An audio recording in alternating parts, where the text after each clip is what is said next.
ஊழல், விவசாயத்துறையில மரியாதைக்குரிய முன்னாள் அமைச்சர் கமலக்கண்ணன் சொன்னது போல விவசாயத்துறையில ஊழல், பொதுப்பணித்துறையில ஒட்டுமொத்தமா 30% ஊழல். ரேஷன் கார்டு கொடுக்குறாங்க பாருங்க, சிவப்பு ரேஷன் கார்டுக்கு 15,000 லஞ்சம் கொடுத்தா தான் கிடைக்கும் இந்த ஆட்சியில. அது மட்டும் இல்ல, எவ்வளவு மோசமான ஆட்சின்னு சொன்னா முட்டையில ஊழல் பண்றான். 50 கிராம் இருக்கிற ஒரு முட்டை குழந்தைங்களுக்கு அங்கன்வாடியில் இருக்கிற பிள்ளைகளுக்கு அது 45 கிராம் தான் இருக்குது. இப்ப சொன்னார் பாருங்க கமலக்கண்ணன், அந்த அப்புன்றவன் தான் கொடுப்பாங்க. ஏன்னா அவன் தான் கை லஞ்சம் கொடுப்பான். அவன் பேர்ல வந்து ஈடி வழக்கு இருக்குது, அவன் பேர்ல வழக்கு இருக்குது. ஆனா அதை பத்தி கவலைப்படுறது இல்லை. இவங்களுக்கு கஜானாவை ரெப்பிக்கணும். இந்த ஊழலாம் தொடர்ந்து சொல்லி ஆனா யாரும் பதில் சொல்றது இல்லை. முதலமைச்சர் பதில் சொல்றது இல்லை, அமைச்சர்கள் பதில் சொல்றது இல்லை. சொன்னாங்க நாராயணசாமி பொய்யான புகார் கொடுக்கிறாரு. பொதுப்பணித்துறையினுடைய தலைமை பொறியாளர் காரைக்காலிலே கையும் களவுமாக சிபிஐயால் பிடிபட்ட பிறகு இப்பொழுது அனைவரும் அதை ஏற்றுக்கொள்கிறார்கள். இந்த ஊழல் ஆட்சி புதுச்சேரியில் நடக்குது. இன்னும் ஒரே ஒரு கருத்தோட முடிச்சுக்கணும். ஏன்னா தலைவர்லாம் பேசணும். அதாவது காங்கிரஸ் கட்சியில் இருக்கிற வரைக்கும் காங்கிரஸ் கட்சி பாதுகாப்பு கொடுத்தது கட்சிக்காரனுக்கு.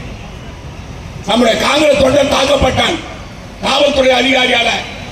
எங்க அரியாங்குப்பம் காவல் நிலையத்தில் நம்முடைய காங்கிரஸ் தொண்டர்கள் கொதித்தெழுந்து போராட்டம் நடத்தி அதற்கு எதிர்ப்பு தெரிவித்து அந்த தொண்டனுக்காக நாம் போய் அங்க நின்னோம்.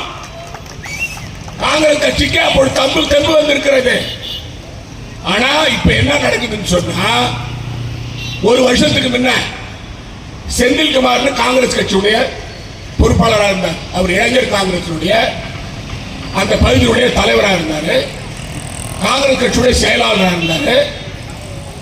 அவரு மாண்புமிகு அமைச்சர் நமச்சிவாயத்தினுடைய உறவினர் என்றதுனால நமச்சிவாய பாரதிய ஜனதா கூட கட்சியில அவர் போய் இணைஞ்சார்.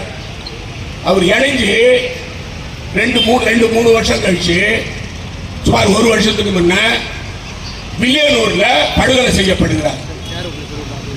அதாவது பாரதிய ஜனதா ஆட்சி இருக்கிற மாநிலத்தில் பாரதிய ஜனதா கட்சியை சேர்ந்தவர்களே படுகொலை செய்யப்படுறாங்க. அது மட்டும் இல்ல, ஒரு 4 நாளுக்கு முன்ன இந்த 26ஆம் தேதி காங்கிரஸ் கட்சியில் இருந்தார். அவருடைய அப்பா காசிலிங்கம், அவருடைய புள்ள உமாசங்கர் 2 பேரும் கட்சியில் இருந்தாங்க. காங்கிரஸ் கட்சியில காமராஜ் நகர் தொகுதி கேட்டாங்க. நாம கொடுக்க வாய்ப்பு இல்ல, கட்சியை விட்டு போனாங்க, பாரதிய ஜனதாவை சேர்ந்தாங்க. அவரும் படுகொலை செய்யப்பட்டார். அந்த வழக்கு மூடி மறைக்கப்படுகிறது. காவல்துறை என்ன சொல்றாங்க, அதாவது 26ஆம் தேதி கொலை செய்யப்படுறாரு இரவுல, 27ஆம் தேதி போய் 28ஆம் தேதி காவல்துறையினுடைய தலைமை கண்காணிப்பாளர் SSP என்ன சொல்றாரு, அது வந்து இந்த வழக்கில் அரசியலுடைய ஈடுபாடு இல்லை. சொல்றது யாரு? காவல்துறை. அந்த துறையினுடைய அமைச்சர் யாரு? நமச்சிவாயம். அவருடைய முதலமைச்சர் யாரு? ரங்கசாமி.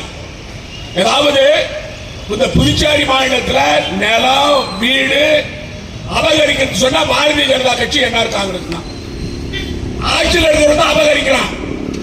அதாவது ஒட்டுமொத்தமா நீங்க தயவு செய்து நீங்க என்ன பண்ணணும், நீங்க வெளியே போகும்போது உங்க வீட்டுல 2 பூட்டு போட்டுமா, ஒரு பூட்டு போட்டீங்கன்னா திருடிவான், உள்ள போயிடுவான், பூட்டை பிடிச்சுக்குவான், அப்புறம் உங்ககிட்ட பேரம் பேசுவான். அதாவது பத்திரம் வந்து போலி பத்திரம் பயஞ்சுக்குவான். இப்படி புதுச்சேரி மாநிலத்தில் ஊழல் பறையோடி போச்சு. இந்த மாநிலத்தை நம்ம காப்பாற்ற வேண்டிய கடமை பொறுப்பு நம்ம எல்லாருக்கும் உண்டு. யாருக்கு உண்டு? யாருக்கு உண்டு? காங்கிரஸ் கட்சிக்கு உண்டு. காங்கிரஸ் கட்சியுடைய தலைவர்களோட தொண்டர்களுக்கு உண்டு. இந்த மாநிலத்தை நம்ம காப்பாற்றணும். இந்த மாநில மக்களுக்கு பாதுகாப்பு கொடுக்கணும். அப்பதான் புதுச்சேரி மாநிலத்தில் ஒரு வளர்ச்சியை நாம கொண்டு வர முடியும். முதலமைச்சர் ரங்கசாமி சொல்றாரு, அவர் அவருக்கு ரொம்ப பாசம். அவர் சொல்றாரு, அவரை கேட்கிறாங்க, முன்னாள் முதலமைச்சர் ஒருத்தரை பற்றி ஊழல் குற்றம் சொல்லி சொல்றாரு அப்படின்னு. அவர் அப்படித்தான் சொல்லுவாரு. அவர் ஆட்சியில் என்ன நடந்தது? புதுச்சேரியில 0 தான். அவர் ஆட்சியில் ஒண்ணு நடக்கல. நான் கேட்கிறேன், இந்த உங்கள் மூலமா முதலமைச்சர் ரங்கசாமியை கேட்கிறேன். மாண்புமிகு முதலமைச்சர் ரங்கசாமி அவர்களே, நீங்க தினமும் போறீங்க, இந்திரா காந்தி சாலையில் இருக்கிற மேம்பாலம் யார் ஆட்சியில கட்டணுது? யார் ஆட்சியில கட்டணுதுங்க? காங்கிரஸ் ஆட்சியில கட்டணும். அந்த அருமாத்தபுரம் மேம்பாலம் காங்கிரஸ் ஆட்சியில கட்டணும். பெருந்தலைவர் காமராஜ் மணிகண்டன் அவர் சொல்றாரு, நான் காமராஜ் சின்ன காமராஜ். இந்த காமராஜ் பேரை வைக்க தகுதி இல்லாத ஒருத்தர் சொல்றாரு, நான் காமராஜ் மணிகண்டத்தை பாதியில விட்டுட்டு போயிட்டாரு. அப்புறம் இது இருக்கு பாருங்க, மேரி கட்டணும். யார் கட்டணுது? சாப்பிடல நீங்க, காங்கிரஸ் ஆட்சியில கட்டணுது.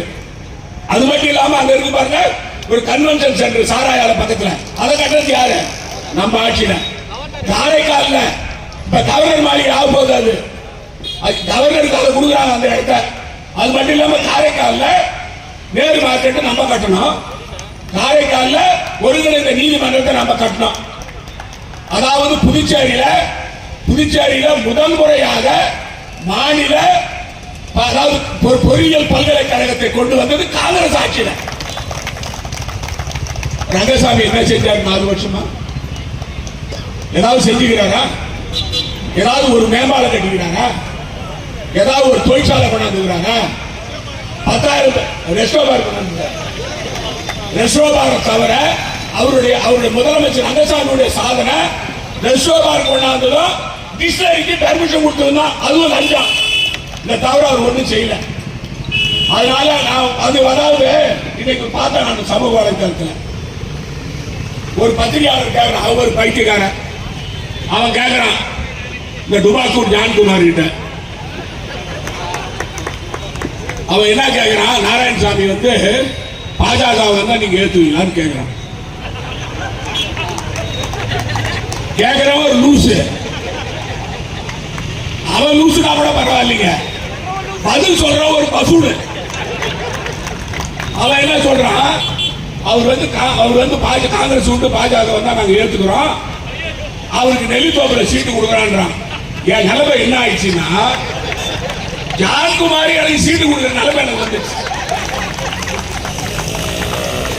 இது எவ்வளவு ஒரு கேவலமான செய்தி. அது வேற சொல்றாங்க முதலமைச்சர் ஆத்துங்களா, பாரதிய ஜனதா தலைமை அதை முடிவு செய்கின்றார். நான் சொல்றேன், இந்த ஜான்குமார் எத்தனை அமாவாசைக்கு அங்க இருப்பார் பாஜக? ஏயா நான் அதாவது ஒரு சிலர் சொல்லுவாங்க, நான் அதை சொல்ல விரும்பல. என்னை பொறுத்த வரைக்கும் ஒரு சாதாரண கிராமத்தில் இருந்து டெல்லிக்கு போய் தலைவர் ராஜீவ்காந்தி அவர்கள் இந்த பாராளுமன்ற மேடை உறுப்பினர் ஆகி 3 முறை பாராளுமன்ற மேடையில் இருந்து அன்னை சோனியா காந்தி அவர்கள் என்ன பாராளுமன்ற மக்களவையில் வேட்பாளராக போட்டு நான் வெற்றி பெற்று 10 ஆண்டு காலம் மத்திய அமைச்சராக இருந்து அன்னை சோனியா காந்தியுடைய ஆட்சியோடு தலைவர் ராகுல் காந்தி ஆட்சியோட மத்திய அமைச்சர் மட்டும் இல்ல பிரதமர் அலுவலகத்தில் அமைச்சரா என்ன ஆகினாங்க. யாரு? அன்னை சோனியா காந்தியும் தலைவர் ராகுல் காந்தியும்.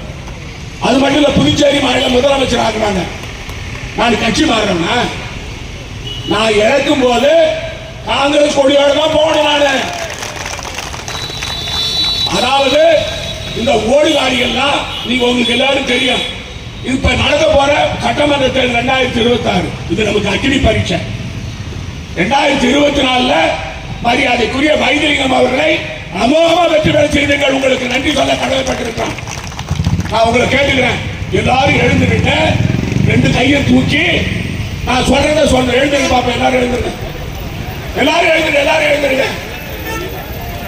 2026 நடைபெற இருக்கின்ற சட்டமன்ற தேர்தலில் காங்கிரஸ் கட்சியின் தலைமையில் அமையவிருக்கின்ற இந்தியா கூட்டணிக்கு அறுபாடுபட்டு காங்கிரஸ் தலைமையில் ஆட்சி அமைப்பதற்கு இரவு பகலும் பாடுபடுவோம் என்று உறுதியேற்கிறோம்.